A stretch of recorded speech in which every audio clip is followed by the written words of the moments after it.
रक्षाबंधन क्यों मनाते हैं, इसको लेकर बहुत सी पौराणिक कहानियां प्रचलित हैं।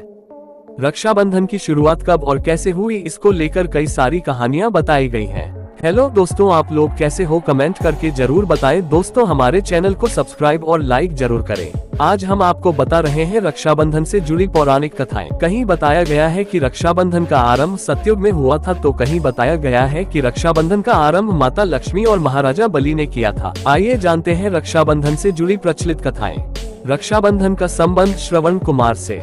हर साल सावन मास की पूर्णिमा को मनाए जाने वाले इस त्योहार को लेकर कई मान्यताएं हैं। कहीं कहीं इसे गुरु शिष्य परंपरा का प्रतीक माना जाता है। माना जाता है कि यह त्योहार महाराज दशरथ के हाथों श्रवण कुमार की मृत्यु से भी जुड़ा है। इसलिए मानते हैं कि यह रक्षासूत्र सबसे पहले गणेश जी को अर्पित करना चाहिए और फिर श्रवण कुमार के नाम से एक राखी अलग निकाल देनी चाहिए, जिसे आप प्राणदायक वृक्षों को भी बांध सकते हैं। रक्षाबंधन का संबंध कृष्ण द्रौपदी से। महाभारत की कथा भी जुड़ी हुई है। युद्ध में पांडवों की जीत को सुनिश्चित करने के लिए भगवान श्री कृष्ण ने युधिष्ठिर को सेना की रक्षा के लिए राखी का त्योहार मनाने का सुझाव दिया था। वहीं अभिमन्यु युद्ध में विजयी हो, इसके लिए उनकी दादी माता कुंती ने भी उनके हाथ पर रक्षा सूत्र बांधकर भेजा था। वहीं द्रौपदी ने भी उनकी लाज बचाने वाले अपने सखा और भाई कृष्ण जी को भी राखी बांधी थी। इस दिन सावन के महीने की पूर्णिमा तिथि थी। रक्षाबंधन का संबंध इंद्र से। पौराणिक कथाओं में पति पत्नी के बीच भी राखी का त्योहार मनाने की परंपरा का वर्णन मिलता है। एक बार देवराज इंद्र और दानवों के बीच में भीषण युद्ध हुआ था, तो दानवों की हार होने लगी थी। तब देवराज की पत्नी शुचि ने गुरु बृहस्पति के कहने पर देवराज इंद्र की कलाई पर रक्षासूत्र बांधा था। तब जाकर समस्त देवताओं के प्राण बच पाए थे।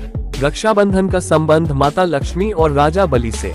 एक बार देवी लक्ष्मी ने लीला रची और गरीब महिला बनकर राजा बलि के सामने पहुंची और राजा बलि को राखी बांधी। बलि ने कहा कि मेरे पास तो आपको देने के लिए कुछ भी नहीं है। इस पर देवी लक्ष्मी अपने रूप में आ गई और बोली कि आपके पास तो साक्षात भगवान हैं, मुझे वही चाहिए, मैं उन्हें ही लेने आई हूँ। इस पर बलि ने भगवान विष्णु को माता लक्ष्मी के साथ जाने दिया। जाते समय भगवान विष्णु ने राजा बलि को वरदान दिया कि वह हर साल 4 महीने पाताल में ही निवास करेंगे। ये 4 महीने चतुर्मास के रूप में जाने जाते हैं, जो देवशयनी एकादशी से लेकर देवउठनी एकादशी तक होते हैं। रक्षाबंधन का संबंध बादशाह हुमायूं से। हुमायूं ने भी कर्णावती को बहन का दर्जा देकर उनकी जान बचाई थी। मध्यकाल में राजपूत और मुस्लिमों के बीच संघर्ष चल रहा था। रानी कर्णावती चित्तौड़ के राजा की विधवा थी। रानी कर्णावती को जब बहादुर शाह द्वारा मेवाड़ पर हमला करने की खबर मिली, तो वह घबरा गयी। कर्णावती बहादुर शाह से युद्ध कर पाने में सक्षम नहीं थी, लिहाजा उन्होंने प्रजा की सुरक्षा के लिए हुमायूं को राखी भेजी। हुमायूं ने राखी की लाज रखी और मेवाड़ पहुंचकर बहादुर शाह के खिलाफ युद्ध लड़ा। हुमायूं उस समय बंगाल पर चढ़ाई करने जा रहे थे,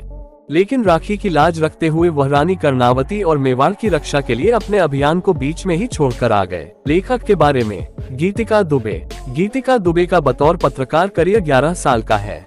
वह ज्योतिष विद्या में ग्रह गोचर, टैरो, अंक ज्योतिष पर 6 साल से काम कर रही हैं। धार्मिक विषयों पर भी इनका ज्ञान समृद्ध है। इन्होंने गरुड़ पुराण, विष्णु पुराण, शिव पुराण, मत्स्य पुराण, भविष्य पुराण सहित वास्तु विज्ञान का गहरा अध्ययन किया है और अब इससे जनमानस को लाभ दिला रही हैं। खाली वक्त में इन्हें यात्रा करना और संगीत सुनना पसंद है। प्रेरक कथाएं पढ़ना भी इनको पसंद है। भगवान शिव और भगवान राम की लीला कथाओं का अध्ययन और उनका विश्लेषण करना इनका प्रमुख और प्रिय विषय है। ऐसे ही रोचक कहानी जानने और सुनने के लिए हमारे चैनल पर कमेंट और सब्सक्राइब लाइक जरूर करें। पूरी कहानी सुनने के लिए आपका आभार प्रकट करता हूँ।